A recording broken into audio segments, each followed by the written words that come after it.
Hi, ನಮಸ್ತೆ. ನಾನು ಶಿವಕುಮಾರ್, ಆರಾಧ್ಯ academy Shikaripura Shankar ಸಹಯೋಗದಲ್ಲಿ. ಮಕ್ಕಳೇ, ನಾನು ಮೊದಲ ವಿಡಿಯೋದಲ್ಲಿ ಭಾರತಕ್ಕೆ ಯುರೋಪಿಯನ್ನರ ಆಗಮನ ಅದರ ಕುರಿತಾಗಿ ಒಂದಿಷ್ಟು ವಿಚಾರಗಳನ್ನು ನಿಮ್ಮೊಂದಿಗೆ ಶೇರ್ ಮಾಡಿಕೊಂಡಿದ್ದೆ. ಅದರ ಮುಂದುವರಿದ ಭಾಗವೇ ವಿಡಿಯೋ 2ರಲ್ಲಿ ಅಂದರೆ ಭಾಗ 2ರಲ್ಲಿ ಭಾರತಕ್ಕೆ ಯುರೋಪಿಯನ್ನರ ಆಗಮನದ ಕುರಿತಾಗಿರುವ ಒಂದಿಷ್ಟು ವಿಚಾರಗಳನ್ನು ನಿಮ್ಮ ಮುಂದೆ ಹಂಚ್ಕೊಳ್ತೀನಿ. ಹಾಗಾದ್ರೆ ನೀವು ಮಾಡಬೇಕಾಗಿರ್ತಕ್ಕಂಥ ಕೆಲಸ ಏನಪ್ಪಾ ಅಂತಂದ್ರೆ, ಆರಾಧ್ಯ ಅಕಾಡೆಮಿ ಶಿಕಾರಿಪುರ ಶಂಕರ ಯೂಟ್ಯೂಬ್ ಚಾನಲ್ಗೆ ಸಬ್ಸ್ಕ್ರೈಬ್ ಆಗಿ ಹಾಗೂ ನಾವು ಹಾಕುವ ಎಲ್ಲ ವಿಡಿಯೋಗಳ ನೋಟಿಫೈಯನ್ನ ಫ್ರೀಯಾಗಿ ಪಡಿಲಿಕ್ಕೆ ಅಂದ್ರೆ ಉಚಿತವಾಗಿ ಪಡಿಲಿಕ್ಕೆ ನಮ್ಮ ಚಾನಲ್ನ ಆ ಸಬ್ಸ್ಕ್ರೈಬ್ ಗಂಟೆಯ ಪಕ್ಕದಲ್ಲಿರ್ತಕ್ಕಂಥ ಬೆಲ್ ಬಟನ್ ಅನ್ನ ಪ್ರೆಸ್ ಮಾಡುವುದರ ಮೂಲಕ ನಮಗೆ ಸಬ್ಸ್ಕ್ರೈಬ್ ಆಗಿ ನಾವು ಮಾಡುವ ಅಥವಾ ಹಾಕುವ ಎಲ್ಲ ವಿಡಿಯೋಗಳನ್ನ ಉಚಿತವಾಗಿ ಪಡೆದು ಖಚಿತವಾಗಿರ್ತಕ್ಕಂಥ ಅಂಕಗಳನ್ನ ಪಡಿರಿ ಎಂದು ನಾನು ಮನವಿಯನ್ನ ಮಾಡ್ತಾ ಇವತ್ತಿನ ಈ ವಿಡಿಯೋದ ಒಂದಿಷ್ಟು ವಿಚಾರಗಳನ್ನ ನಿಮ್ಮ ಮುಂದೆ ಶೇರ್ ಮಾಡ್ಕೊಳ್ತಾ ಇದ್ದೀನಿ.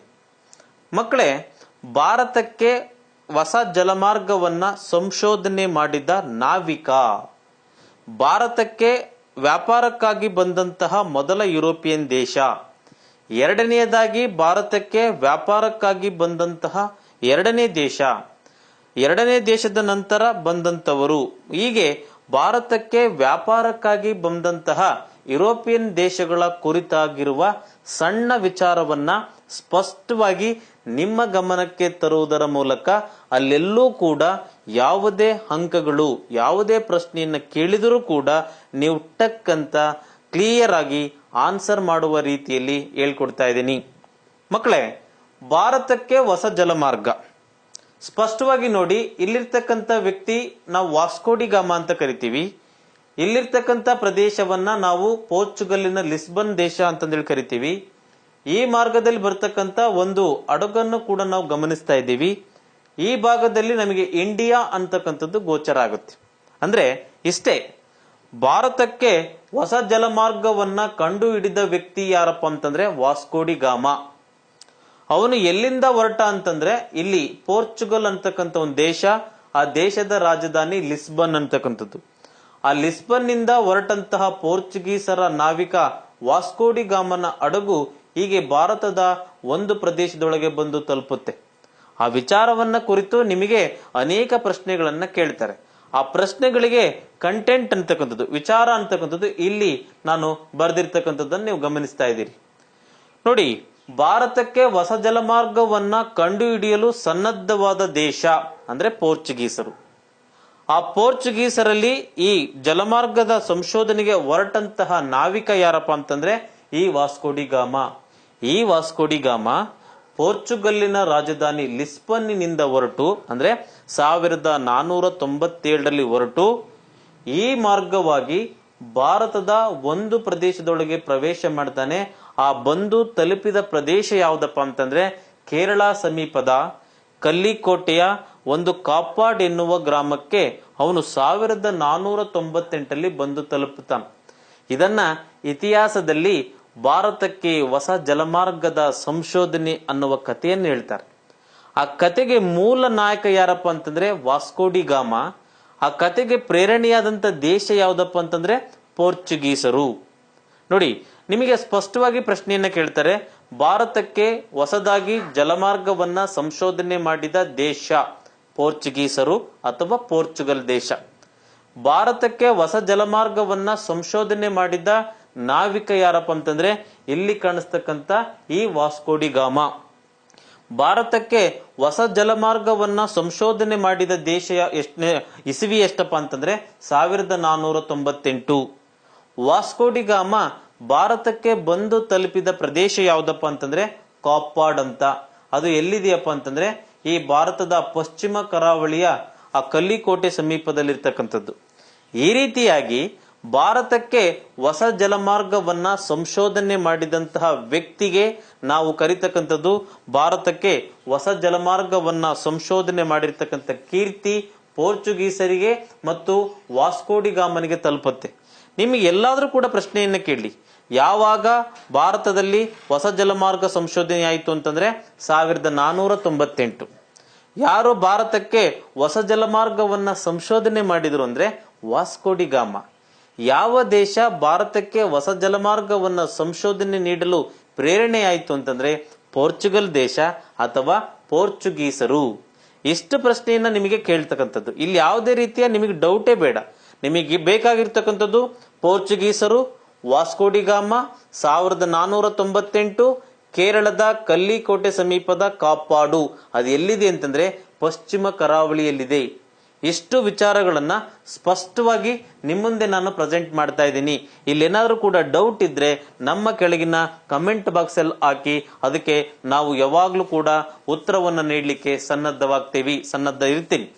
ಮುಂದುವರಿದ ಭಾಗದಲ್ಲಿ ನಮಗೆ ಕಾಣಿಸ್ತಕ್ಕಂಥದ್ದು ನೋಡಿ, ವಾಸ್ಕೋ ಡಿ ಗಾಮ ಅಂತಕ್ಕಂಥವನು ಆ ಲಿಸ್ಬನ್ನಿನಿಂದ ಹೊರಟು ಭಾರತದ ಕಾಪಾಡು ಗ್ರಾಮಕ್ಕೆ ಬಂದ. ಆ ಮಾರ್ಗ ಸುಮಾರು ವರ್ಷಗಳ ಕಾಲ ಭಾರತ ಮತ್ತು ಯುರೋಪಿನ ನಡುವೆ ಒಂದು ವ್ಯಾಪಾರಿ ಮಾರ್ಗವಾಗಿ ಪರಿಣಾಮ ಆಯಿತು. ಒಂದು ವ್ಯಾಪಾರಿ ಮಾರ್ಗವಾಗಿ ಮಾರ್ಪಟ್ಬಿಡ್ತದೆ. ಆ ಮಾರ್ಗದ ಮೂಲಕ ಯುರೋಪಿಯನ್ ದೇಶಗಳು ಭಾರತದೊಳಗೆ ಬರಲಿಕ್ಕೆ ಪ್ರವೇಶವನ್ನ ಮಾಡ್ತಾರೆ. ಆ ರೀತಿಯಲ್ಲಿ ಇರ್ತಕ್ಕಂಥ ಒಂದು ವಿಚಾರಕ್ಕೆ ನಾವೊಂದು ಕ್ರೆಡಿಟ್ ಅನ್ನ ಕೊಡ್ತೀವಿ. ಆ ಕ್ರೆಡಿಟ್ ಏನಪ್ಪಾ ಅಂತಂದ್ರೆ, ಭಾರತದೊಂದಿಗೆ ಮರು ವ್ಯಾಪಾರ ಸಂಬಂಧವನ್ನ ಸ್ಥಾಪಿಸುವಲ್ಲಿ ಯುರೋಪಿಯನ್ನರ ಮೊದಲ ದೇಶ ಯಾವುದಪ್ಪ ಅಂತಂದ್ರೆ ಈ ಪೋರ್ಚುಗೀಸರು. ಅಂದ್ರೆ ಭಾರತಕ್ಕೆ ವ್ಯಾಪಾರಕ್ಕಾಗಿ ಬಂದಂತಹ ಮೊದಲ ದೇಶ ಯಾವುದಪ್ಪ ಅಂದ್ರೆ ಪೋರ್ಚುಗೀಸರು. ಅದಕ್ಕೆ ಕಾರಣಕರ್ತನಾದ ವ್ಯಕ್ತಿ ವಾಸ್ಕೋ ಡಿ ಗಾಮ. ಅದಕ್ಕೆ ಆ ಕಾರಣಕ್ಕೆ ಪ್ರೇರಣೆಯಾಗಿ ನಿಂತಹ ದೇಶ ಪೋರ್ಚುಗೀಸರು. ಇದೆಲ್ಲ ನಡೆದ ಘಟನೆ ವರ್ಷ ಯಾವುದಪ್ಪ ಅಂದ್ರೆ 1498. ನಿಮಗೆ ಕ್ಲಿಯರ್ ಆಗಿ ಪಿಕ್ಚರ್ ಮಾಡಿ ತೋರಿಸಿದೀನಿ. ಅದ್ರಲ್ಲಿ ಏನಾದ್ರು ಕೂಡ ಡೌಟ್ ಇದ್ರೆ ಮತ್ತೆ ನಾವು ಚರ್ಚೆ ಮಾಡೋಣ.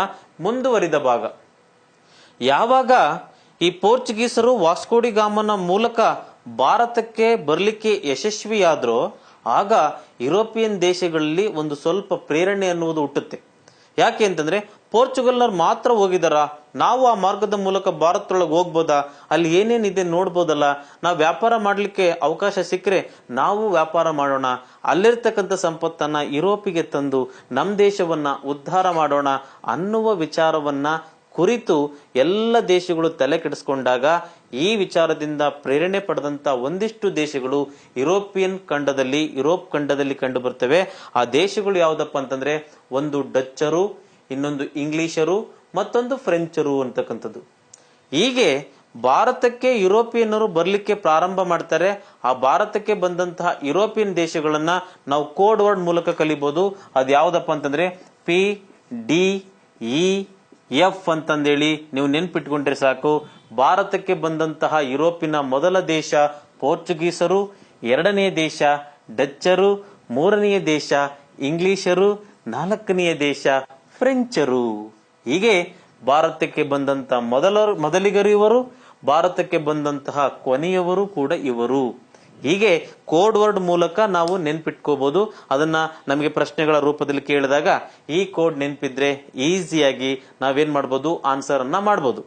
ನೆಕ್ಸ್ಟ್, ಯಾವಾಗ ಭಾರತಕ್ಕೆ ಯುರೋಪಿಯನ್ ದೇಶಗಳು ಬರ್ಲಿಕ್ಕೆ ಪ್ರಾರಂಭ ಮಾಡ್ತಾರೋ ಆಗ ಭಾರತ ಅಂತಕ್ಕಂಥದ್ದು ಒಂದು ವ್ಯಾಪಾರಿ ರಾಷ್ಟ್ರವಾಗಿ ಅಂದ್ರೆ ವಸಾಹತು ರಾಷ್ಟ್ರವಾಗಿ ಮಾರ್ಪಾಡಾಗುತ್ತೆ. ವಸಾಹತು ಅಂದ್ರೆ ಇಲ್ಲಿ ವ್ಯಾಪಾರಕ್ಕೋಸ್ಕರ ಬರೋದು, ವ್ಯಾಪಾರ ಮಾಡೋದು, ಅವ್ರ ದೇಶಕ್ಕೆ ಸಂಪತ್ತನ್ನು ಕೊಂಡ್ಕೊಂಡು ಹೋಗ್ತಕ್ಕಂಥದ್ದು. ಈ ರೀತಿಯಾಗಿ ವ್ಯಾಪಾರದ ಅನುಕೂಲಕ್ಕಾಗಿ ಭಾರತಕ್ಕೆ ಯುರೋಪಿಯನ್ ದೇಶಗಳು ಬಂದವು. ಆ ಭಾರತಕ್ಕೆ ಬಂದಂತಹ ಯುರೋಪಿಯನ್ ದೇಶಗಳಲ್ಲಿ ಇವರೆಲ್ಲರೂ ಕೂಡ ಪ್ರಮುಖ ಕಾರಣಕರ್ತರು ಅನ್ನುವುದನ್ನ ನೆನ್ಪಿಟ್ಕೋಬೇಕು. ಮುಂದುವರಿದ ಭಾಗಕ್ಕೆ ಸಂಬಂಧಪಟ್ಟಂತೆ ನಾ ತಿಳಿಸ್ತಕ್ಕಂಥದ್ದು ಏನಪ್ಪಾ ಅಂತಂದ್ರೆ ಪೋರ್ಚುಗೀಸರು. ನೋಡಿ, ನಾನು ಮೊದಲೇ ಹೇಳಿದ್ದೆ, ಭಾರತಕ್ಕೆ ಹೊಸ ಜಲಮಾರ್ಗವನ್ನ ಸಂಶೋಧನೆ ಮಾಡಲಿಕ್ಕೆ ಬಹುಮುಖ್ಯ ಕಾರಣ ಯಾರಪ್ಪ ಅಂತಂದ್ರೆ ಪೋರ್ಚುಗೀಸರು. ಆ ಪೋರ್ಚುಗೀಸರ ಒಬ್ಬ ನಾವಿಕ ಭಾರತದೊಳಗೆ ಪ್ರವೇಶ ಮಾಡಿದ್ದ, ಒಂದು ಪ್ರದೇಶವನ್ನ ತಲುಪುವಲ್ಲಿ ಯಶಸ್ವಿಯಾಗಿದ್ದ. ಆ ಪ್ರದೇಶವನ್ನು ಕೂಡ ನಾನು ನಿಮಗೆ ಪಿಕ್ಚರ್ ಮಾಡಿ ತೋರಿಸಿದ್ದೆ. ಹಾಗೆ ಭಾರತಕ್ಕೆ ಬಂದಂತಹ ಮೊದಲ ಯುರೋಪಿಯನ್ ದೇಶ ಯಾವ್ದಪ್ಪ ಅಂತಂದ್ರೆ ಎಗೈನ್ ಮತ್ತೆ ಪೋರ್ಚುಗೀಸರು. ಅದು ಯುರೋಪಿಯನ್ನರ ದೇಶ. ಭಾರತವನ್ನ ಬಿಟ್ಟು ಹೋದಂತಹ ಕೊನೆಯ ಯುರೋಪಿಯನ್ ದೇಶ ಯಾವ್ದಪ್ಪ ಅಂತಂದ್ರೆ ಅದೇ ರೀತಿಯ ಪೋರ್ಚುಗೀಸರು. ಮಕ್ಕಳು ನಿಮಗೆ ಕನ್ಫ್ಯೂಸ್ ಆಗ್ಬೋದು. ಇಲ್ಲಿ ನೋಡಿ, 1498ರಲ್ಲಿ ಭಾರತವನ್ನ ಪ್ರವೇಶ ಮಾಡ್ತಾರೆ. ಯಾರಪ್ಪ ಅಂತಂದ್ರೆ ಪೋರ್ಚುಗೀಸರು ಅಲ್ವಾ. ಭಾರತವನ್ನ ಯಾವಾಗ ಬಿಟ್ಟೋಗ್ತಾರೆ ಅಂತಂದ್ರೆ 1961 ಅಂದ್ರೆ ಸ್ವಾತಂತ್ರ್ಯವಾದ ನಂತರವೂ ಕೂಡ ಈ ಪೋರ್ಚುಗೀಸರು ಭಾರತದಲ್ಲಿ ನೆಲೆ ನಿಂತಿದ್ರು. ಅದು ನಮ್ಮ ಭಾರತ ಸರ್ಕಾರ ಒಂದು ಕಾರ್ಯಾಚರಣೆಯ ಮೂಲಕ ನಮ್ಮ ಸೇನೆಯನ್ನ ಕಳಿಸಿ ಅವರನ್ನ ಭಾರತದಿಂದ ನಿರ್ಗಮಿಸುವಂತೆ ಮಾಡಿತ್ತು. ಹಾಗೆ ಭಾರತಕ್ಕೆ ಬಂದಂತಹ ಮೊದಲ ಪೋರ್ಚುಗೀಸ್ ದೇಶ ಭಾರತಕ್ಕೆ ಬಂದಂತಹ ಮೊದಲ ಯುರೋಪಿಯನ್ ದೇಶ ಪೋರ್ಚುಗೀಸರು, ಭಾರತವನ್ನ ತೊರೆದಂತಹ ಕೊನೆಯ ಯುರೋಪಿಯನ್ ದೇಶ ಪೋರ್ಚುಗೀಸರು. ನಿಮ್ಗೆ ಸ್ಪಷ್ಟವಾಗಿ ಹೇಳಿದ್ದೀನಿ, ಫಸ್ಟ್ ಒನ್ ಮತ್ತೆ ಲಾಸ್ಟ್ ಒನ್ ಅಂತಕ್ಕಂಥದ್ದನ್ನ ಇಲ್ಲಿ ಮೆಜರ್ಮೆಂಟ್ ಮಾಡಿದ್ದೀನಿ. ನೆಕ್ಸ್ಟ್, ಈ ವಾಸ್ಕೋಡಿ ಗಾಮ ಬಂದ ನಂತರ ಭಾರತಕ್ಕೆ ಇಲ್ಲಿರ್ತಕ್ಕಂಥ ವ್ಯಾಪಾರವನ್ನ ನಿಯಂತ್ರಣ ಮಾಡಲಿಕ್ಕೆ, ಇಲ್ಲಿ ಇನ್ನಿತರ ವಿಚಾರಗಳ ಬಗ್ಗೆ ಒಂದಿಷ್ಟು ಮಾಹಿತಿಯನ್ನ ಕಲೆ ಹಾಕ್ಲಿಕ್ಕೆ, ಈ ಭಾರತದಲ್ಲಿ ವ್ಯಾಪಾರವನ್ನ ಮಾಡುವುದರ ಜೊತೆಗೆ ಆಡಳಿತವನ್ನ ಮಾಡಬಹುದಾದಂತಹ ಸಾಧ್ಯತೆಗಳನ್ನ ಪರೀಕ್ಷೆ ಮಾಡಿ ಅದನ್ನ ನಿಭಾಯಿಸಲಿಕ್ಕೆ ಪೋರ್ಚುಗೀಸ್ ದೇಶ ಅಂತಕ್ಕಂಥದ್ದು ಒಬ್ಬ ಅಧಿಕಾರಿಯನ್ನ ಕಳಿಸುತ್ತೆ. ಆ ಅಧಿಕಾರಿ ಯಾರಪ್ಪ ಅಂತಂದ್ರೆ ಫ್ರಾನ್ಸಿಸ್ಕೋ ಡಿ ಅಲ್ಮೇಡಾ. ನೋಡಿ, ಈ ಚಿತ್ರದಲ್ಲಿ ಕಾಣಿಸ್ತಕ್ಕಂಥ ವ್ಯಕ್ತಿ ಯಾರಪ್ಪ ಅಂದ್ರೆ ಫ್ರಾನ್ಸಿಸ್ಕೋ ಡಿ ಅಲ್ಮೇಡಾ. ನೀವು ನೋಡಿದ್ರ ನಮ್ಮ ಆರಾಧ್ಯ ಅಕಾಡೆಮಿಯಲ್ಲಿ ಈ ವ್ಯಕ್ತಿಯನ್ನು ಕೂಡ ನಾವು ಸ್ಪಷ್ಟವಾಗಿ ತೋರಿಸಿದೇವಿ. ಮಕ್ಕಳೇ, ನಿಮಗೆ ಈ ಪಿಕ್ಚರ್ಸ್ ಸರಿಯಾಗಿ ನೆನಪಿರ್ಬೇಕು. ವಾಸ್ಕೋಡಿ ಗಾಮನನ್ನು ಕೂಡ ತೋರಿಸಿದೇವಿ. ನೆಕ್ಸ್ಟ್, ಭಾರತಕ್ಕೆ ಬಂದಂತಹ ಮೊದಲ ವೈಸ್ರಾಯ್ ಯಾರಪ್ಪ ಅಂತಂದ್ರೆ ಫ್ರಾನ್ಸಿಸ್ಕೋ ಡಿ ಅಲ್ಮೇಡಾ. ಏನ್ ವೈಸ್ರಾಯ್ ಅಂದ್ರೆ? ಮಕ್ಕಳಿಗೆಲ್ಲ ತುಂಬಾ ಕ್ವಶನ್ಸ್ ಆಗುತ್ತೆ. ಏನ್ ವೈಸ್ರಾಯ್ ಅಂದ್ರೆ, ಯಾಕೆ ಅವರನ್ನ ವೈಸ್ರಾಯ್ ಅಂತ ಕರೀತಾರೆ?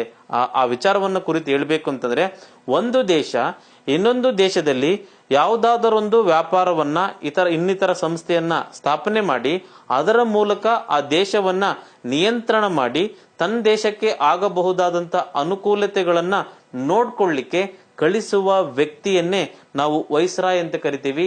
ಆ ರೀತಿಯಲ್ಲಿ ಭಾರತಕ್ಕೆ ಬಂದಂತಹ ಮೊದಲ ಪೋರ್ಚುಗೀಸ್ ವೈಸ್ರಾಯ್ ಯಾರಪ್ಪ ಅಂದ್ರೆ ಇಲ್ಲಿ ಕಾಣಿಸ್ತಕ್ಕಂಥ ಫ್ರಾನ್ಸಿಸ್ಕೋ ಡಿ ಅಲ್ಮೇಡಾ. ನೋಡಿ, ಮತ್ತೆ ನಾ ಹೇಳ್ತಾ ಇದ್ದೀನಿ ನಿಮಗೆ, ಭಾರತಕ್ಕೆ ಬಂದಂತಹ ಮೊದಲ ಪೋರ್ಚುಗೀಸ್ ನಾವಿಕ ವಾಸ್ಕೋಡಿ ಗಾಮ, ಭಾರತಕ್ಕೆ ಬಂದಂತಹ ಮೊದಲ ಪೋರ್ಚುಗೀಸ್ ವೈಸ್ರಾಯ್ ಯಾರಪ್ಪ ಅಂತಂದ್ರೆ ಇಲ್ಲಿರ್ತಕ್ಕಂಥ ವ್ಯಕ್ತಿ ಫ್ರಾನ್ಸಿಸ್ಕೋ ಡಿ ಅಲ್ಮೇಡಾ. ನೀವು ಫುಲ್ ನೇಮ್ ನೆನ್ಪಿಟ್ಕೊಳ್ಳೋದು ಚಿಂತೆ ಇಲ್ಲ, ಅಲ್ಮೇಡಾ ಅಂತಕ್ಕಂಥದ್ದನ್ನ ನೆನ್ಪಿಟ್ಕೊಂಡ್ರೆ ಸಾಕು. ಈ ಅಲ್ಮೇಡಾ ಏನೇನ್ ಮಾಡ್ತಾನೆ ಭಾರತದಲ್ಲಿ ಅಂತಕ್ಕಂಥ ವಿಚಾರವನ್ನ ಕುರಿತಾಗಿ ಹೇಳ್ಬೇಕು ಅಂತಂದ್ರೆ, ಭಾರತದಲ್ಲಿ ವ್ಯಾಪಾರ ಮಾಡುವುದರ ಜೊತೆಗೆ ನಮ್ಮ ದೇಶವನ್ನ ಏಕಸ್ವಾಮ್ಯ ದೇಶವನ್ನಾಗಿ, ಅಂದ್ರೆ ಒಂದೇ ಒಂದು ದೇಶ ಎಲ್ಲದನ್ನು ಆಳ್ಬೇಕು ಅನ್ನೋ ಆಸೆ ಇರುತ್ತೆ. ಅದಕ್ಕೆ ಬಹುಮುಖ್ಯವಾಗಿ ಬೇಕಾಗಿರ್ತಕ್ಕಂಥ ವಿಚಾರಗಳನ್ನ ಇವನು ಕುರಿತು ಚರ್ಚೆ ಮಾಡ್ತಾನೆ. ಅದರಲ್ಲಿ ಒಂದು ವಿಚಾರವನ್ನ ಇಂಪ್ಲಿಮೆಂಟ್ ಮಾಡ್ತಾನೆ, ಅದೇ ನೀರಿನ ನೀತಿ, ಅಂದ್ರೆ ಬ್ಲೂ ವಾಟರ್ ಪಾಲಿಸಿ. ಈ ಬ್ಲೂ ವಾಟರ್ ಪಾಲಿಸಿಯನ್ನ ಭಾರತದಲ್ಲಿ ಜಾರಿಗೆ ತಂದಂತಹ ಪೋರ್ಚುಗೀಸ್ ವೈಸ್ರಾಯ್ ಯಾರಪ್ಪ ಅಂತಂದ್ರೆ ಫ್ರಾನ್ಸಿಸ್ಕೋ ಡಿ ಅಲ್ಮೇಡಾ. ಏನು ಬ್ಲೂ ವಾಟರ್ ಪಾಲಿಸಿ ಅಂದ್ರೆ, ಸಮುದ್ರದ ಮೇಲೆ ತನ್ನ ದೇಶದ ಹಿಡಿತವನ್ನ ಸಾಧಿಸಿಕೊಳ್ತಕ್ಕಂಥ ಒಂದು ನಿಯಮವನ್ನ ಬ್ಲೂ ವಾಟರ್ ಪಾಲಿಸಿ ಅಂತ ಹೇಳ್ತಾರೆ. ಆ ಸಮುದ್ರದ ಮೇಲೆ ಹೋಗ್ಲಿಕ್ಕೂ ಆ ದೇಶದ ಪರ್ಮಿಷನ್ ಬೇಕು, ಆ ಸಮುದ್ರದ ಮೇಲೆ ಬರ್ಲಿಕ್ಕೂ ಆ ದೇಶದ ಪರ್ಮಿಷನ್ ಬೇಕು, ಆ ಸಮುದ್ರದಲ್ಲಿ ಸಿಗ್ತಕ್ಕಂಥ ಎಲ್ಲ ಉತ್ಪನ್ನಗಳನ್ನು ಕೂಡ ತಮಗೆ ಪಡೆದುಕೊಳ್ಳುವ ಒಂದು ನೀತಿಯನ್ನ ಇವನು ಪ್ರಸ್ತುತಪಡಿಸ್ತಾನೆ. ಹಾಗಾಗಿ ಆ ನೀತಿಯನ್ನ ಬ್ಲೂ ವಾಟರ್ ಪಾಲಿಸಿ ಅಂದ್ರೆ ಭೂಮಿಯನ್ನ ಹೊರತುಪಡಿಸಿ ಸಮುದ್ರದ ಮೇಲಿನ ಒಡೆತನವನ್ನ ಸಾಧಿಸುವ ನೀತಿಯನ್ನ ಜಾರಿಗೆ ತಂದಂತವನು ಯಾರಪ್ಪ ಅಂತಂದ್ರೆ ಫ್ರಾನ್ಸಿಸ್ಕೋ ಡಿ ಅಲ್ಮೇಡಾ. ಹೀಗೆ ಭಾರತದಲ್ಲಿ ಹೊಸ ಅಧ್ಯಾಯವನ್ನ ಪ್ರಾರಂಭ ಮಾಡ್ತಾನೆ. ಜೊತೆಗೆ ತಾವು ವ್ಯಾಪಾರ ಮಾಡಲಿಕ್ಕೆ ಒಂದು ಪ್ರದೇಶವನ್ನ ನೇಮಕ ಮಾಡ್ಕೊಳ್ತಾನೆ, ಸ್ಥಾಪಿಸ್ತಾನೆ. ಆ ಪ್ರದೇಶ ಯಾವ್ದಪ್ಪ ಅಂತಂದ್ರೆ ಕೊಚ್ಚಿ. ಈ ವ್ಯಕ್ತಿ ಈ ಬ್ಲೂ ವಾಟರ್ ಪಾಲಿಸಿಯನ್ನು ಇಂಪ್ಲಿಮೆಂಟ್ ಮಾಡುವುದರ ಜೊತೆಗೆ ಕೊಚ್ಚಿಯಲ್ಲಿ ಒಂದು ವ್ಯಾಪಾರ ಮಳಿಗೆಯನ್ನ ಪ್ರಾರಂಭ ಮಾಡ್ತಾನೆ. ಹೀಗೆ ಭಾರತಕ್ಕೆ ಬಂದಂತಹ ಯುರೋಪಿಯನ್ ದೇಶದಲ್ಲಿ ಮೊದಲಿಗರಾಗಿರ್ತಕ್ಕಂಥ ಯುರೋಪಿನ ಈ ದೇಶ ಅಂದ್ರೆ ಪೋರ್ಚುಗೀಸರು ಕೊಚ್ಚಿಯಲ್ಲಿ ವ್ಯಾಪಾರ ಮಳಿಗೆಯನ್ನು ಪ್ರಾರಂಭ ಮಾಡ್ತಾರೆ. ಜೊತೆಗೆ ಆ ದೇಶದ ಒಬ್ಬ ವ್ಯಕ್ತಿ ಬ್ಲೂ ವಾಟರ್ ಪಾಲಿಸಿಯನ್ನ ಭಾರತದಲ್ಲಿ ಪ್ರಸ್ತುತ ಮಾಡಿ ಫೇಮಸ್ ಆಗ್ತಾನೆ. ಅವನ ನಂತರ ಭಾರತಕ್ಕೆ ಬಂದಂತಹ ಇನ್ನೊಬ್ಬ ವ್ಯಕ್ತಿ ಯಾರಪ್ಪ ಅಂತಂದ್ರೆ ಅಲ್ಮೇಡನ ನಂತರ ಭಾರತಕ್ಕೆ ಬಂದಂತಹ ಎರಡನೇ ಪೋರ್ಚುಗೀಸ್ ವೈಸ್ರಾಯ್ ಯಾರಪ್ಪ ಅಂತಂದ್ರೆ ಈ ಚಿತ್ರದಲ್ಲಿ ನಿಮಗೆ ಕಾಣಿಸ್ತಕ್ಕಂಥ ವ್ಯಕ್ತಿನೇ ಎರಡನೇದಾಗಿ ಭಾರತಕ್ಕೆ ಬಂದಂತವನು. ಅವನ್ ಯಾರಪ್ಪ ಅಂತಂದ್ರೆ ಆಲ್ಫಾನ್ಸೋ ಡಿ ಅಲ್ಬುಕರ್ಕ್ ಅಂತ. ಈ ಆಲ್ಫಾನ್ಸೋ ಡಿ ಅಲ್ಬುಕರ್ಕನಿಗೆ ಪ್ರಶ್ನೆ ಹೇಗೆ ಕೇಳ್ತಾರಪ್ಪ ಅಂತಂದ್ರೆ, ಭಾರತದಲ್ಲಿ ಪೋರ್ಚುಗೀಸ್ ಸಾಮ್ರಾಜ್ಯದ ನಿಜವಾದ ಸ್ಥಾಪಕ ಯಾರು ಅಂತ ಕೇಳ್ತಾರೆ. ಭಾರತದಲ್ಲಿ ಅವನು ಕೊಚ್ಚಿಯಲ್ಲಿ ವ್ಯಾಪಾರ ಮಳಿಗೆಯನ್ನ ಪ್ರಾರಂಭ ಮಾಡಿದ ಅಲ್ಮೇಡಾ, ಬ್ಲೂ ವಾಟರ್ ಪಾಲಿಸಿಯನ್ನು ಇಂಪ್ಲಿಮೆಂಟ್ ಮಾಡ್ದ ಅಲ್ಮೇಡ. ಈಗ ಭಾರತದಲ್ಲಿ ನಿಜವಾದ ಪೋರ್ಚುಗೀಸ್ ಸಾಮ್ರಾಜ್ಯದ ಸ್ಥಾಪಕ ಎಂದು ಯಾರನ್ನು ಕರೆಯುತ್ತಾರೆ ಅಂತಂದ್ರೆ ಈ ಚಿತ್ರದಲ್ಲಿ ಕಾಣಿಸ್ತಕ್ಕಂಥ ಆಲ್ಫಾನ್ಸೋ ಡಿ ಅಲ್ಬುಕರ್ಕ್. ಯಾಕೆ ಅವನನ್ನ ಭಾರತದಲ್ಲಿ ಪೋರ್ಚುಗೀಸ್ ಸಾಮ್ರಾಜ್ಯದ ನಿಜವಾದ ಸ್ಥಾಪಕ ಅಂತ ಕರೀತಾರೆ ಅಂತಂದ್ರೆ ಮುಂದಿನ ವಿಚಾರಗಳಲ್ಲಿ ನಾನು ತಿಳಿಸ್ತೀನಿ. ನೋಡಿ, ಆ ಭಾಗದಲ್ಲಿ ಕಾಣಿಸ್ತಕ್ಕಂಥದ್ದು ಗೋವಾ. ಅದು ಒಂದು ಬಂದರು ಪ್ರದೇಶ ಅಂತಕ್ಕಂಥದ್ದು. ಈ ಗೋವಾ ಅಂತಕ್ಕಂಥದ್ದು ನಮಗೆ ಇವತ್ತು ಕೂಡ ನೋಡ್ತಕ್ಕಂಥದ್ದನ್ನ ಹೋಗ್ತಕ್ಕಂಥದ್ದನ್ನ ನಾವೆಲ್ಲ ಕೇಳಿದೀವಿ, ಗಮನಿಸಿದ್ದೀವಿ ಅಂತ. ಈ ವ್ಯಕ್ತಿ ಗೋವಾವನ್ನ ವಶಪಡಿಸುವ ಉತ್ಸಾಹದಲ್ಲಿರ್ತಾನೆ. ಕಾರಣ ಇಷ್ಟೇ, ಈ ಗೋವಾ ಅಂತಕ್ಕಂಥದ್ದು 1510ರವರೆಗೆ ಈ ನಮ್ಮ ಕರ್ನಾಟಕದ ಬಳಿ ಬರ್ತಕ್ಕಂಥ ಬಿಜಾಪುರದ ಸುಲ್ತಾನ್ರಲ್ಲಿ ಆ ವ್ಯಕ್ತಿಗಳಲ್ಲಿ ಹಿಡಿತಕ್ಕೆ ಒಳಪಟ್ಟಿರ್ತಕ್ಕಂಥ ಪ್ರದೇಶ ಗೋವಾ. ಆ ಗೋವಾವನ್ನ ಇವನೇನ್ ಮಾಡ್ತಾನಪ್ಪ ಅಂತಂದ್ರೆ 1510ರಲ್ಲಿ ವಶಪಡಿಸಿಕೊಂಡು ಅದನ್ನ ತನ್ನ ಪೋರ್ಚುಗೀಸರ ಆಡಳಿತ ಕೇಂದ್ರವಾಗಿ ಪರಿವರ್ತನೆ ಮಾಡ್ತಾನೆ.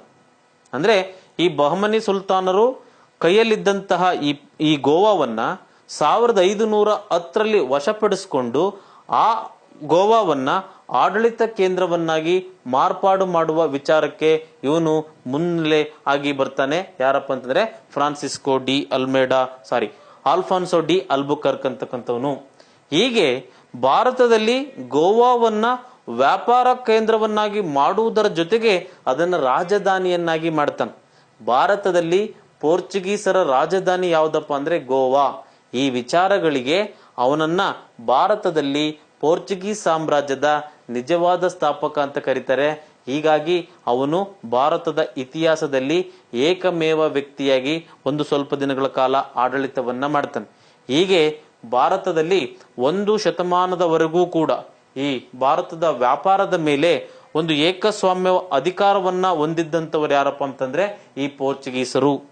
ಈ ಪೋರ್ಚುಗೀಸರ ಹಣೆ ಬರಹ ಹೇಗೆ ಬದಲಾಗುತ್ತೆ ಅಂದ್ರೆ, ಪೋರ್ಚುಗೀಸರ ಆಳ್ವಿಕೆಯನ್ನ ಮಾಡತಕ್ಕಂಥ ಸಂದರ್ಭದಲ್ಲೇ ಭಾರತಕ್ಕೆ 200 ಯುರೋಪಿಯನ್ ದೇಶಗಳು ಬರ್ಲಿಕ್ಕೆ ಪ್ರಾರಂಭ ಮಾಡ್ತಾರೆ. ಅದರಲ್ಲಿ ಬಹುಮುಖ್ಯವಾಗಿ ನಮಗೆ ಬರ್ತಕ್ಕಂಥದ್ದು ಡಚ್ಚರು ಮತ್ತು ಇಂಗ್ಲಿಷರು. ಈ ಡಚ್ಚರು ಮತ್ತು ಇಂಗ್ಲಿಷರ ಆಗಮನದಿಂದ ಸ್ವಲ್ಪ ಕಡಿಮೆ ಬಲಿಷ್ಠತೆಯನ್ನು ಹೊಂದಿರತಕ್ಕಂಥ ಪೋರ್ಚುಗೀಸರು ಬಹಳಷ್ಟು ಬೇಗ ಅವಸಾನದ ಕಡೆ ಹೋಗ್ಲಿಕ್ಕೆ ಪ್ರಾರಂಭ ಮಾಡ್ತಾರೆ. ಅದಕ್ಕೆ ಕಾರಣಗಳನ್ನ ಬಹಳ ಹೇಳ್ತಾರೆ. ಈ ಅಲ್ಬುಕರ್ಕನ ನಂತರ ಬಂದಂತಹ ಅಧಿಕಾರಿಗಳು ಅಸಮರ್ಥರಾಗಿದ್ರು, ಭ್ರಷ್ಟಾಚಾರ ಇತ್ತು. ಹಾಗಾಗಿ ಬಹುಬೇಗ ಭಾರತದಲ್ಲಿ ಈ ಪೋರ್ಚುಗೀಸರ ಆಡಳಿತ ಕೊನೆಯಾಗ್ಲಿಕ್ಕೆ ಕಾರಣ ಆಗುತ್ತೆ ಅಂತ ಹೇಳ್ತಾರೆ. ಮುಂದುವರಿದ ಭಾಗದಲ್ಲಿ ನೋಡಿ, ಇದನ್ನು ಸ್ಪಷ್ಟವಾಗಿ ನೆನ್ಪಿಟ್ಕೊಳ್ಳೇಬೇಕು. ಕಾರಣ ಯಾಕೆ ಅಂತಂದ್ರೆ ಇದರ ಮೇಲೆ ಅನೇಕ ಪ್ರಶ್ನೆಗಳನ್ನ ಕೇಳ್ತಾರೆ. ನಾ ಹೇಳಿದ್ದೆ, ಭಾರತದಲ್ಲಿ ಮೊಟ್ಟ ಮೊದಲ ಬಾರಿಗೆ ಪೋರ್ಚುಗೀಸರ ವ್ಯಾಪಾರ ಕೇಂದ್ರ ಯಾವುದಪ್ಪ ಅಂದ್ರೆ ಕೊಚ್ಚಿ ಅಲ್ವಾ. ಹಾಗೆ ಅನೇಕ ವ್ಯಾಪಾರಿ ಕೇಂದ್ರಗಳನ್ನ ಸ್ಥಾಪನೆ ಮಾಡ್ತಾರೆ. ಆ ಸ್ಥಾಪನೆ ಮಾಡಿರ್ತಕ್ಕಂಥ ಪ್ರದೇಶಗಳಲ್ಲಿ ಒಂದು ನೋಡಿ, ನಾನು ಹೇಳಿದ್ದೆ ಮೊದಲೇ ಕೊಚ್ಚಿ, ಎರಡನೇದಾಗಿ ಅವರ ಆಡಳಿತ ಕೇಂದ್ರ ಮತ್ತು ರಾಜಧಾನಿ ಗೋವಾ, ಹಾಗೆ ದಮನ್ ಅಂತಕ್ಕಂಥ ಒಂದು ಪ್ರದೇಶ, ದಿಯು ಅಂತಕ್ಕಂಥ ಒಂದು ಪ್ರದೇಶ. ಅಂದ್ರೆ ಭಾರತದಲ್ಲಿ ಪೋರ್ಚುಗೀಸರ ವ್ಯಾಪಾರಿ ಕೇಂದ್ರಗಳು ಯಾವುದು ಅಂತ ಕೇಳಿದ್ರೆ ನೀವು ಟಕ್ ಅಂತ ನೆನ್ಪಿಟ್ಕೋಬೇಕು. ಒಂದು ಕೊಚ್ಚಿ, ಇನ್ನೊಂದು ಗೋವಾ, ಇನ್ನೊಂದು ಡಿಯು ಡಾಮನ್ ಅಂತಕ್ಕಂಥದ್ದು. ನೀವು ಕೋಡ್ ವರ್ಡನ್ನ ಸರಿಯಾಗಿ ನೆನ್ಪಿಟ್ಕೊಬಹುದು. ಕೊಚ್ಚಿಗೆ ಡಾನ್ ಹೋದ, ಕೊಚ್ಕೊಂಡೋಯ್ತು. ಏನ್ ಕೊಚ್ಕೊಂಡೋಯ್ತು? ಗೋವಾ ಕೊಚ್ಕೊಂಡೋಯ್ತು. ಎಷ್ಟು ಕ್ಲೀನ್ ಆಗಿದೆ ಅಲ್ವಾ? ಕೊಚ್ಚಿಗೆ ಡಾನ್ ಹೋದ, ಕೊಚ್ಕೊಂಡೋಯ್ತು. ಏನ್ ಕೊಚ್ಕೊಂಡೋಯ್ತು? ಗೋವಾ ಕೊಚ್ಕೊಂಡೋಯ್ತು. ಹಾಗೆ ಈ ಕೊಚ್ಚಿ, ಗೋವಾ, ನಮಗೆ ದಿಯು ದಾಮನ್ ಪ್ರದೇಶಗಳು ಭಾರತದಲ್ಲಿ ಈ ಪೋರ್ಚುಗೀಸರ ವ್ಯಾಪಾರಿ ನೆಲೆಗಳು. ಹೀಗೆ ಸಂಪೂರ್ಣವಾಗಿ ಪೋರ್ಚುಗೀಸರು ಭಾರತದಲ್ಲಿ 1 ಶತಮಾನಗಳ ಕಾಲದವರೆಗೆ ಆಡಳಿತವನ್ನ ಮಾಡ್ತಾರೆ. ಈ ರೀತಿಯಾಗಿ ಪೋರ್ಚುಗೀಸರ ಆಡಳಿತವನ್ನ ನಾವು ನೋಡ್ತಾ ಬರ್ತೀವಿ. ಒನ್ಸ್ ಅಗೇನ್ ನೆಕ್ಸ್ಟ್ ಹೇಳ್ತೀನಿ, ಮೊದಲ ಬಾರಿಗೆ ಭಾರತಕ್ಕೆ ಬಂದಂತವ್ರು ಪೋರ್ಚುಗೀಸರು, ಅವರ ಆಡಳಿತವನ್ನೆಲ್ಲವನ್ನೂ ಕೂಡ ನಾವು ನೋಡ್ಕೊಂಡು ಬಂದ್ವಿ. ಹಾಗೆ ಎರಡನೆಯದಾಗಿ ವ್ಯಾಪಾರಕ್ಕೆ ಬಂದಂತಹ ದೇಶ ಡಚ್ಚರು. ಹೇಳಿದೆ PDEF, ಫಸ್ಟ್ ಪಿ ಕ್ಲೋಸ್ ಆಯ್ತು, ನೆಕ್ಸ್ಟ್ ಈಗ ಡಚ್ ಅಂತಕ್ಕಂಥದ್ದು ಆರಂಭ ಆಗುತ್ತೆ. ಭಾರತಕ್ಕೆ ವ್ಯಾಪಾರಕ್ಕಾಗಿ ಬಂದಂತಹ ಯುರೋಪಿನ ಎರಡನೇ ದೇಶ ಡಚ್ಚರು. ನೋಡಿ, ನಾ ಡಚ್ಚರನ್ನ ತೋರಿಸ್ತಕ್ಕಂಥದ್ದು ಇಲ್ಲಿ. ಇದೆಲ್ಲದೂ ಕೂಡ ಯುರೋಪ್ ಖಂಡ ಅಂತಕ್ಕಂಥದ್ದನ್ನ ನಾವು ನೋಡ್ತಾ ಬರ್ತೀವಿ. ಈ ಯುರೋಪ್ ಖಂಡದಲ್ಲಿ ಈ ಭಾಗದಲ್ಲಿ ರೊಟೇಟ್ ಆಗ್ತಕ್ಕಂಥ ಒಂದು ಪ್ರದೇಶ ಇದೆಯಲ್ಲ, ಅದೇ ನೆದರ್ಲ್ಯಾಂಡ್ ಅಥವಾ ಆಲ್ಯಾಂಡ್ ಅಂತ ಕರಿತೀವಿ. ಅಂದ್ರೆ ಯುರೋಪಿಯನ್ ಖಂಡದಲ್ಲಿ ಬರ್ತಕ್ಕಂಥ ಈ ಒಂದು ದೇಶವನ್ನ ನೆದರ್ಲ್ಯಾಂಡ್ ಅಥವಾ ಆಲೆಂಡ್ ಅಂತ ಕರಿತೀವಿ. ಆ ಆಲೆಂಡ್ ದೇಶದ ಜನರಿಗೆ ನಾವೇನಂತ ಕರಿತೀವಪ್ಪ ಅಂತಂದ್ರೆ ಡಚ್ಚರು ಅಂತಂದು ಹೇಳಿ ಕರಿತೀವಿ. ಅಂದ್ರೆ ನೆದರ್ಲ್ಯಾಂಡ್ ಅಥವಾ ಆಲೆಂಡಿನಿಂದ ಬಂದಂತಹ ಯುರೋಪಿಯನ್ ದೇಶ ಯಾವ್ದಪ್ಪ ಅಂತಂದ್ರೆ ಈ ಆಲೆಂಡಿನ ಡಚ್ಚರು ಅಥವಾ ನೆದರ್ಲ್ಯಾಂಡಿನ ಡಚ್ಚರು. ನೋಡಿ, ಈ ಚಿತ್ರದಲ್ಲಿ ನಿಮಗೆ ಸ್ಪಷ್ಟವಾಗಿ ಕಾಣಿಸ್ತಕ್ಕಂಥದ್ದನ್ನು ನೋಡ್ತಾ ಬರ್ತೀವಿ ನಾವು. ಈ ಚಿತ್ರ ಅರ್ಥ ಆಗ್ಲಿಲ್ಲ ಅಂತಂದ್ರೆ ಈ ಕೆಳಗೆ ಬರ್ತಕ್ಕಂಥ ಒಂದಿಷ್ಟು ವಿಚಾರಗಳನ್ನ ನಾವು ಏನ್ ಮಾಡ್ತೀವಿ, ನಿಮ್ಗೆ ಹೇಳಲಿಕ್ಕೆ ಪ್ರಯತ್ನವನ್ನ ಮಾಡ್ತೀವಿ. ನೋಡಿ, ಆ ಡಚ್ಚರು ಬರುವುದಕ್ಕಿಂತ ಮುಂಚೆ ಪೋರ್ಚುಗೀಸರು ಬಂದಿದ್ರು. ಆ ಪೋರ್ಚುಗೀಸರ ಪ್ರೇರಣೆಯಿಂದ ವ್ಯಾಪಾರಕ್ಕಾಗಿ ಬಂದಂತಹ ಎರಡನೇ ದೇಶನೇ ಡಚ್ಚರು. ಇವರು ಆಲೆಂಡಿನಿಂದ ಬಂದಿದ್ರು ಅಥವಾ ನೆದರ್ಲ್ಯಾಂಡ್ ದೇಶದಿಂದ ಬಂದವರು. ಇವರು ನಮ್ಮ ದೇಶದೊಂದಿಗೆ ಅಂದ್ರೆ ಪೂರ್ವ ದೇಶಗಳೊಂದಿಗೆ ವ್ಯಾಪಾರ ನಡೆಸಲಿಕ್ಕೆ ಸಾಮಾನ್ಯ ಶಕ ವರ್ಷ 1602ರಲ್ಲಿ ಒಂದು ಕಂಪನಿಯನ್ನ ಪ್ರಾರಂಭ ಮಾಡ್ತಾರೆ. ಆ ಕಂಪನಿ ಯಾವ್ದಪ್ಪ ಅಂತಂದ್ರೆ ಯುನೈಟೆಡ್ ಈಸ್ಟ್ ಇಂಡಿಯಾ ಕಂಪನಿ. ಅವರು ನೆದರ್ಲ್ಯಾಂಡ್ ನಲ್ಲೇ ಯುನೈಟೆಡ್ ಈಸ್ಟ್ ಇಂಡಿಯಾ ಕಂಪನಿ ಅಂತಕ್ಕಂಥದ್ದನ್ನ 1602ರಲ್ಲಿ ಸ್ಥಾಪನೆ ಮಾಡಿಕೊಂಡು ಭಾರತದೊಳಗೆ ಎಂಟ್ರಿ ಆಗ್ತಾರೆ. ಆ ಎಂಟ್ರಿ ಆದಂತ ದೇಶವೇ ಡಚ್ಚರು. ಈ ಡಚ್ಚರು ಭಾರತದೊಂದಿಗೆ ವ್ಯಾಪಾರ ಮಾಡಬೇಕು ಅನ್ನೋ ಉದ್ದೇಶ ಇರಲಿಲ್ಲ. ಭಾರತದ ಸುತ್ತಮುತ್ತ ಇರ್ತಕ್ಕಂಥ ಏಷ್ಯಾ ದೇಶಗಳೊಂದಿಗೂ ಕೂಡ ವ್ಯಾಪಾರವನ್ನ ಮಾಡಬೇಕು ಅನ್ನುವ ಆಸೆ ಇತ್ತು. ಆ ಆಸೆಯನ್ನ ಹೊಂದಿರತಕ್ಕಂಥ ದೇಶಗಳು ಯಾವ್ದಾವ್ದಪ್ಪ ಅಂತಂದ್ರೆ ಈ ಭಾರತ, ಜಾವಾ, ಸುಮಾತ್ರ, ಇಂಡೋನೇಷಿಯಾ. ಅಂದ್ರೆ ಭಾರತದ ಜೊತೆಗೆ ವ್ಯಾಪಾರವನ್ನ ಹೊಂದುವುದರ ಜೊತೆಗೆ ಈ ಜಾವಾ, ಸುಮಾತ್ರ, ಇಂಡೋನೇಷಿಯಾದೊಂದಿಗೆ ವ್ಯಾಪಾರದ ಒಂದು ವ್ಯವಸ್ಥೆಯನ್ನ ಹೊಂದಲಿಕ್ಕೆ ಅವರು ಅನೇಕ ಬಾರಿ ಪ್ರಯತ್ನವನ್ನ ಮಾಡಿದ್ರು. ಕಾರಣ ಯಾಕೆ ಅಂತಂದ್ರೆ ಅಲ್ಲೆಲ್ಲವೂ ಕೂಡ ಸಾಂಬಾರ್ ಪದಾರ್ಥಗಳು ಅತ್ಯಂತ ಹೆಚ್ಚಿನ ಮಟ್ಟದಲ್ಲಿ ಬೆಳೀತಕ್ಕಂಥ ಪ್ರದೇಶಗಳಾಗಿದ್ರಿಂದ ಈ ಡಚ್ಚರು ಈ ಭಾಗದಲ್ಲಿ ವ್ಯಾಪಾರವನ್ನ ಮಾಡಲಿಕ್ಕೆ ತುಂಬಾ ಉತ್ಸುಕರಾಗಿದ್ರು ಅಂತ. ನೋಡಿ, ಹೀಗೆ ಬಂದಂತಹ ಡಚ್ಚರು ಭಾರತದೊಳಗೆ ಪ್ರವೇಶ ಮಾಡಿದ ನಂತರ ಅನೇಕ ಕಡೆ ವ್ಯಾಪಾರದ ಮಳಿಗೆಗಳನ್ನ ಪ್ರಾರಂಭ ಮಾಡಲಿಕ್ಕೆ ಅವರು ಮುಂದಾಗ್ತಾರೆ. ಆ ಮುಂದಾದಂತಹ ಒಂದಿಷ್ಟು ಪ್ರದೇಶಗಳಲ್ಲಿ ಭಾರತದಲ್ಲಿ ಈ ಡಚ್ಚರ ವ್ಯಾಪಾರಿ ನೆಲೆಗಳು ಅಥವಾ ತಮ್ಮ ವ್ಯಾಪಾರಿ ಕೋಟೆಗಳು ಈ ಪ್ರದೇಶಗಳನ್ನ ಮೇಲೆ ಆಗ್ತಕ್ಕಂಥದ್ದು. ಒಂದು ಭಾರತದಲ್ಲಿ ಸೂರತ್ ಅಂತಕ್ಕಂಥ ಒಂದು ಪ್ರದೇಶ, ಬ್ರೋಚ್ ಅಂತಕ್ಕಂಥದ್ದು, ಕ್ಯಾಂಬೆ ಅಂತಕ್ಕಂಥದ್ದು, ಕೊಚ್ಚಿನ್, ನಾಗಪಟ್ಟಣ, ಮಚಲಿಪಟ್ಟಣ, ಚಿನ್ಸೂರ್ ಈ ಎಲ್ಲ ಪ್ರದೇಶಗಳಲ್ಲಿ ಈ ಡಚ್ಚರು ವ್ಯಾಪಾರಿ ಕೋಟೆಗಳನ್ನ ಸ್ಥಾಪನೆ ಮಾಡಿಕೊಂಡು ಸುಮಾರು ವರ್ಷಗಳ ಕಾಲ ವ್ಯಾಪಾರವನ್ನ ಮಾಡುವುದರ ಜೊತೆಗೆ ಅನೇಕ ಸಂಪತ್ತನ್ನ, ಹಲವು ರೀತಿಯ ಸಂಪತ್ತನ್ನ ತನ್ನ ದೇಶಕ್ಕೆ ಕೊಳ್ಳೆ ಹೊಡಿಲಿಕ್ಕೆ ಪ್ರಾರಂಭ ಮಾಡ್ತಾರೆ. ಈ ರೀತಿಯಲ್ಲಿ ಇದ್ದಂತಹ ಈ ಡಚ್ಚರು ಸ್ವಲ್ಪ ದಿನಗಳ ಕಾಲ ಪೋರ್ಚುಗೀಸರ ಏಕಸ್ವಾಮ್ಯವನ್ನ ಮುರಿಲಿಕ್ಕೆ ತಯಾರಾಗಿರ್ತಾರೆ. ಆದ್ರೆ ಇಲ್ಲೊಂದಿಷ್ಟು ವಿಚಾರಗಳನ್ನ ಗಮನಿಸ್ತಾ ಬಂದಾಗ ಸಾಂಬಾರ್ ಪದಾರ್ಥಗಳಿಗೋಸ್ಕರ ಭಾರತಕ್ಕೆ ಬಂದಿದ್ರು. ಇಲ್ಲಿ ಭಾರತಕ್ಕೆ ಬಂದಂತಹ ಇಂಗ್ಲಿಷರು ಮತ್ತು ಫ್ರೆಂಚರ ಫೈಟ್ ಅನ್ನ ಎದುರಿಸಲಾಗದೆ ಭಾರತದಿಂದ ನಿರ್ಗಮನ ಆಗ್ಲಿಕ್ಕೆ ಇವರು ಕಾರಣಕರ್ತರಾಗ್ತಾರೆ. ನೋಡಿ, ನಾನು ಹೇಳಿದ್ದೆ ಪೋರ್ಚುಗೀಸರ ಮೊದಲ ವಸಾಹತು ಕೇಂದ್ರಗಳು ಅಂತಂದ್ರೆ ಕೊಚ್ಚಿ, ಗೋವಾ, ಡಿಯು ಡಾಮನ್ ಅಂತ. ಇಲ್ಲಿ ಡಚ್ಚರ ಪ್ರಮುಖ ವ್ಯಾಪಾರಿ ನೆಲೆಗಳು ಅಂತಂದ್ರೆ ಸೂರತ್, ಬ್ರೋಚ್, ಕ್ಯಾಂಬೆ, ಕೊಚ್ಚಿನ್, ನಾಗಪಟ್ಟಣ, ಮಚಲಿಪಟ್ಟಣ, ಚಿನ್ಸೂರ್ ಅಂತಕ್ಕಂಥ ಪ್ರದೇಶಗಳಲ್ಲಿ ಡಚ್ಚರು ಅನೇಕ ದಿನಗಳ ಕಾಲ ವ್ಯಾಪಾರವನ್ನ ಮಾಡಿದ್ರು ಅನ್ನುವುದು ಇದರ ಕುರಿತಾಗಿರ್ತಕ್ಕಂಥ ವಿಚಾರವನ್ನ ನಿಮಗೆ ತಿಳಿಸ್ತಾ ಇದ್ದೀನಿ. ಹೀಗೆ ಭಾರತದಲ್ಲಿ ನೋಡಿ, ಇನ್ನೊಂದ್ಸರಿ ಚಿತ್ರದ ಮೂಲಕ, ಮ್ಯಾಪ್ ಮೂಲಕ ತೋರಿಸ್ತಕ್ಕಂಥದ್ದು. ಇಲ್ಲಿ ಎಲ್ಲ ಪ್ರದೇಶಗಳು ಕೂಡ ಇರ್ತಕ್ಕಂಥದ್ದು. ಎಲ್ಲ ಪ್ರದೇಶಗಳು, ನಾಗಪಟ್ಟಣ, ಈ ಕಾರಕಲ್ ಅಂತಕ್ಕಂಥದ್ದು, ಪೋರ್ಟ್ ನೋವಾ ಅಂತಕ್ಕಂಥದ್ದು, ಈ ಪ್ರದೇಶಗಳೆಲ್ಲವನ್ನು ಕೂಡ ನಾವೇನ್ ಮಾಡ್ತೇವಪ್ಪ ಅಂತಂದ್ರೆ ಭಾರತದಲ್ಲಿ ಪೋರ್ಚುಗೀಸರಿಗೆ ಸಂಬಂಧಪಟ್ಟಂತೆ, ಡಚ್ಚರಿಗೆ ಸಂಬಂಧಪಟ್ಟಂತೆ ವ್ಯಾಪಾರ ನೆಲೆಗಳನ್ನು ತೋರಿಸಲಿಕ್ಕೆ ಪ್ರಯತ್ನವನ್ನ ಮಾಡ್ತೀವಿ. ಮಕ್ಕಳೇ, ನಾನು ಇನ್ನೊಂದ್ಸರಿ ಕ್ಲಿಯರ್ ಆಗಿ ರೀಕಾಲ್ ಮಾಡ್ತೀನಿ. ಭಾರತಕ್ಕೆ ಬಂದಂತಹ ಪೋರ್ಚುಗೀಸರ ನಾವಿಕ ವಾಸ್ಕೋಡಿಗಾಮ, ಅವನು ಬಂದಂತದ್ದು 1498ರಲ್ಲಿ. ಭಾರತದ ಯಾವ ಪ್ರದೇಶಕ್ಕೆ ಬಂದಿದ್ದ? ಕಾಪ್ವಾಡ್ ಪ್ರದೇಶಕ್ಕೆ ಬಂದಿದ್ದ. ಅವನ ನಂತರ ಭಾರತಕ್ಕೆ ಬಂದಂತಹ ಪೋರ್ಚುಗೀಸರ ವೈಸ್ರಾಯ್ ಅಲ್ಮೇಡಾ, ಅವನು ಒಂದು ನೀತಿಯನ್ನ ಜಾರಿಗೆ ತಂದಿದ್ದ, ಬ್ಲೂ ವಾಟರ್ ಪಾಲಿಸಿ. ಅವನ ನಂತರ ಭಾರತಕ್ಕೆ ಬಂದಂತವನು ಅಲ್ಬುಕರ್ಕ್ ಅನ್ನುವ ವ್ಯಕ್ತಿ. ಇವನು ಭಾರತದಲ್ಲಿ ಪೋರ್ಚುಗೀಸರ ನಿಜವಾದ ಸಂಸ್ಥಾಪಕ ಅಂತಂದೇಳಿ ನಾ ಹೇಳ್ತಾ ಬಂದಿದ್ದೆ. ಹಾಗೆ ಅವರ ವಸಾಹತು ಕೇಂದ್ರಗಳಲ್ಲಿ ವ್ಯಾಪಾರಿ ಕೇಂದ್ರಗಳನ್ನು ಕೂಡ ಹೇಳ್ತಾ ಬಂದಿದ್ದೆ. ಒಂದು ಕೊಚ್ಚಿ, ಎರಡನೇದು ಗೋವಾ, ಮೂರನೇದು ಡಿಯು ಡಾಮನ್ ಅಂತಕ್ಕಂಥದ್ದು ಭಾರತದಲ್ಲಿ ಪೋರ್ಚುಗೀಸರ ವಸಾಹತು ಪ್ರದೇಶಗಳಲ್ಲಿರುವ ವ್ಯಾಪಾರಿ ಕೇಂದ್ರಗಳು. ಹಾಗೆ ಎರಡನೇದಾಗಿ ಬಂದಂತವರು ಡಚ್ಚರು ಯಾವುದರ ಮೂಲಕ ಬಂದ್ರು ಅಂತಂದ್ರೆ ಯುನೈಟೆಡ್ ಈಸ್ಟ್ ಇಂಡಿಯಾ ಕಂಪನಿಯ ಮೂಲಕ ಭಾರತದೊಳಗೆ ಪ್ರವೇಶ ಮಾಡ್ತಾರೆ. ನಮ್ಮ ಭಾರತ ದೇಶದ ಜೊತೆಗೆ ಈ ಇಂಡೋನೇಷಿಯಾ, ಜಾವಾ, ಸುಮಾತ್ರ, ಸಾಂಬಾರು ದ್ವೀಪಗಳ ಮೇಲೆ ವ್ಯಾಪಾರವನ್ನ ಮಾಡಲಿಕ್ಕೆ ರೆಡಿಯಾಗಿದ್ರು. ತದನಂತರ ಭಾರತದಲ್ಲಿ ಕ್ಯಾಂಬೆ, ಈ ಮಚಲಿಪಟ್ಟಣ, ನಾಗಪಟ್ಟಣ, ಚಿನ್ಸೂರ್, ಆ ಬ್ರೋಚ್ ಅಂತಕ್ಕಂಥ ಪ್ರದೇಶಗಳಲ್ಲಿ ವ್ಯಾಪಾರದ ಮಳಿಗೆಯನ್ನ ಪ್ರಾರಂಭ ಮಾಡಿಕೊಂಡು ಒಂದಿಷ್ಟು ಸಂಪತ್ತನ್ನ ಅವರು ದೋಚಲಿಕ್ಕೆ ಪ್ರಯತ್ನವನ್ನ ಪಟ್ಟಿದ್ರು. ಹಾಗೆ ತದನಂತರ ಭಾರತಕ್ಕೆ ಬಂದಂತಹ ಇಂಗ್ಲಿಷರು ಮತ್ತು ಫ್ರೆಂಚರ ಪೈಪೋಟಿಯನ್ನು ಎದುರಿಸಲಾಗದೆ ಭಾರತದಿಂದ ಕಾಲ್ಕಿತ್ರು ಅನ್ನುವ ವಿಚಾರವನ್ನ ಸ್ಪಷ್ಟವಾಗಿ ನಿಮಗೆ ಮನಮುಟ್ಟುವಂತೆ ಹೇಳಿದ್ದೀನಿ ಅನ್ನುವ ಭಾವನೆ ನನಗಾಗಿದೆ. ಹೀಗೆ ನೀವು ಪ್ರತಿನಿತ್ಯ ನಮ್ಮ ವಿಡಿಯೋಗಳನ್ನ ನೋಡಬೇಕು, ಅದರಿಂದ ಅಂಶಗಳನ್ನ, ಕೆಲವೊಂದು ಮಾಹಿತಿಗಳನ್ನ ಪಡಿಬೇಕು ಅನ್ನೋದಾದ್ರೆ ಸದಾ ನಮ್ಮ ಸಂಪರ್ಕದಲ್ಲಿರ್ಲಿಕ್ಕೆ ಮತ್ತೊಮ್ಮೆ ನೀವು ಆರಾಧ್ಯ ಅಕಾಡೆಮಿ ಶಿಕಾರಿಪುರ ಶಂಕರ ಯೂಟ್ಯೂಬ್ ಚಾನಲ್ಗೆ ಸಬ್ಸ್ಕ್ರೈಬ್ ಆಗಿ. ನಾವು ಹಾಕುವ ಎಲ್ಲಾ ವಿಡಿಯೋಗಳ ನೋಟಿಫೈನ್ ಪಡಿಲಿಕ್ಕೆ ಆ ಪಕ್ಕದಲ್ಲಿರ್ತಕ್ಕಂಥ ಬೆಲ್ ಬಟನ್ ಅನ್ನ ಪ್ರೆಸ್ ಮಾಡಿ. ಹಾಗೆ ನಮ್ಮನ್ನ ಈ ರೀತಿಯ ಸಾಮಾಜಿಕ ಜಾಲತಾಣಗಳ ಅಡ್ರೆಸ್ಗಳಲ್ಲಿ ಟಚ್ ಮಾಡಬಹುದು.